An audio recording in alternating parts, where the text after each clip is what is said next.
Salam badai, semangat badai. Badai, kali ini saya akan coba membahas perolehan hak atas suatu benda karena hibah. Jadi badai, benda itu kan ada benda bergerak, benda tidak bergerak, benda berwujud atau tidak berwujud. Tapi ingat, tidak ada benda yang bergerak-gerak.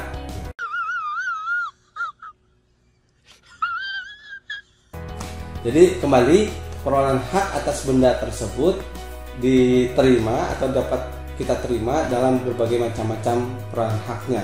Pertama, misalkan tentang warisan, kita mendapat warisan. Lalu yang kedua, wasiat. Ketiga, jual beli. Yang keempat, wakaf. Dan yang ini yang terakhir adalah yang kelima adalah hibah. Nah, saya akan coba sedikit membahas tentang hibah. Semoga menjadi pencerahan buat badai semua. Badai, setidaknya yang saya ketahui, tentu ada ketentuan lain turunannya. Setidaknya ada 2 ketentuan yang memberikan definisi mengenai hibah. Satu yaitu Kitab Undang-Undang Hukum Perdata, sering disebut Burgerlijk Wetboek atau BW. Lalu ada kompilasi hukum Islam. Kompilasi hukum Islam ini tentu menjadi pedoman bagi badai yang memeluk agama Islam. Nah, di dalam KUH Perdata yang mendefinisikan tentang hibah itu ada di pasal 1666. Badai bisa cek di dalam pasal 1666 tersebut memberikan definisi tentang hibah. Setidaknya di dalam pasal 1666 tersebut menyatakan bahwa hibah adalah suatu perjanjian antara si pemberi hibah dengan si penerima hibah semasa hidupnya. Jadi si pemberi hibah semasa hidupnya menyerahkan suatu barang dengan cuma-cuma dan tidak dapat ditarik kembali kepada si penerima hibah. Nah, ada unsur-unsur di dalam pasal 166 tersebut. Tadi berarti ada si pemberi hibah, ada si penerima hibah. Lalu yang kedua adalah dalam masa hidupnya. Jadi si pemberi hibah menyerahkan suatu benda tersebut ketika dalam masa hidup. Karena ada dalam konteks lain ketika perolehan hak tersebut baru timbul ketika si pemberi benda tersebut sudah meninggal. Itu mungkin dalam konteks warisan atau wasiat. Tapi dalam konteks hibah ini si pemberi atas benda tersebut masih dalam posisi hidup. Lalu dengan cuma-cuma, jadi menyerahkan suatu benda tersebut dengan cuma-cuma, tidak ada imbal hasil, tidak ada suatu hal yang diberikan kembali oleh si penerima hibah.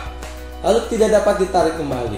Tidak dapat ditarik kembali dalam artian suatu hal yang sudah dihibahkan tidak bisa diambil kembali kapanpun, saat ini, kapanpun, kalau ada jangka waktu itu tidak bisa, kecuali ada konteks yang dapat dinyatakan batal demi hukum suatu penghibahan tersebut atau tidak memenuhi prasyarat.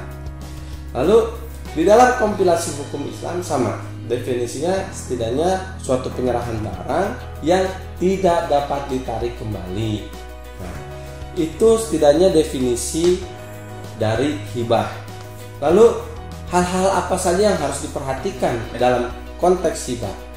Tentu hibah harus dilakukan dengan akta notaris, harus dituangkan di dalam satu bentuk akta.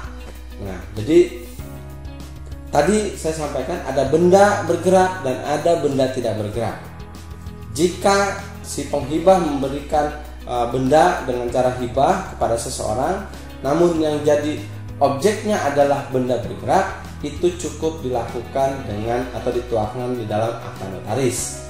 Tapi jika yang diserahkan adalah benda tidak bergerak, itu harus dituangkan di dalam akta di hadapan pejabat pembuat akta tanah dan ke depan didaftarkan kepada kantor pertanahan. Ya, kantor pertanahan di wilayah tempat benda tidak bergerak tersebut dilakukan hibah.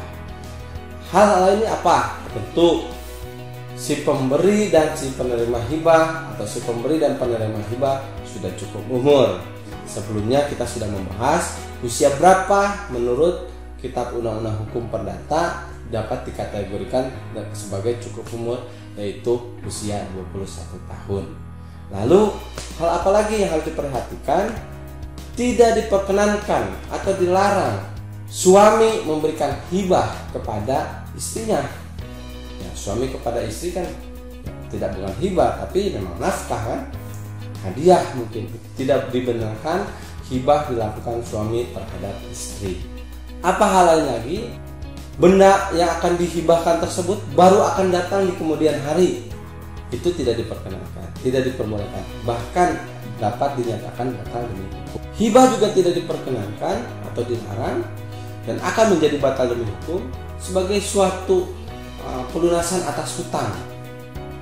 Jadi dicampur adukan antara penyerahan suatu benda dengan hutang si pemberi hibah atau hutang si penerima hibah, sehingga terjadi suatu perjumpaan hutang atau suatu bentuk pelunasan hutang masing-masing pihak.